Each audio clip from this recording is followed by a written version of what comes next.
Sannu da zuwa, mai gida barka da zuwa. Uwar gida ke wasannin kina ce ya baban gajiya.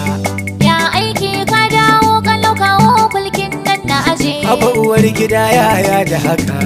Yan alkawari ɗauka da cikawa ka dawo aiki. Za ka bada a baya ta yanzu ko sai mun yi fitina. Kwarai kana alkawari da cikawa na san na ɗauko wannan. To har yanzu da akwai matsala babba a wurin aiki.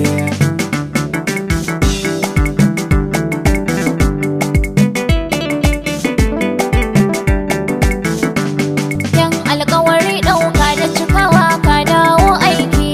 Za ka bada a baya ta yanzu ko sai mun yi fitina. Kana alkawari da cikawa na san shi ne na riba. Amma kuma yawa wajen aiki to mun gaba kaddara ba. Mun tunanin albashi zai sauka kamar dai za a raba. Sai oga ya ce mi haƙuri kowa karye fitina.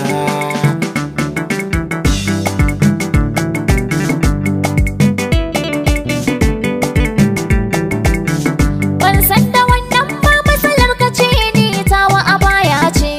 Kai ka ce sai ka dawo aiki ni kwana namun ce. Na san wasa ne ma kake mun ko kuma zaurance.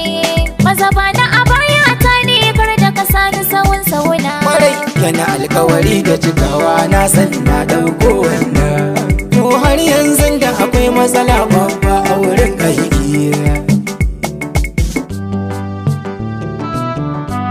Maza ba na a baya ta. Akwai matsala a wurin aiki. Ni ba na a baya ta. Da akwai matsala fata albashi. Sai ka ba da a baya ta. Kuri maza sanya a tamfarki. Ya a tamfarki ya fi.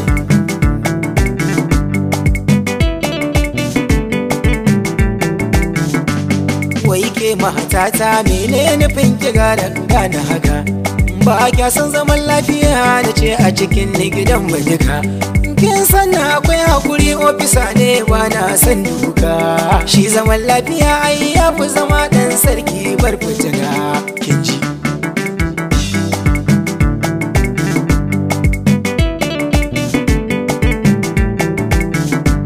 Ni dai na yarda da zancen naka kana dai kan layi. Amma fa a baya ni ta fi mini sai na hau yayi. Korance za ka yi can bashi ne ban da wani ra'ayi. Da ya wuce a baya ta naga tere ni kafin sallah.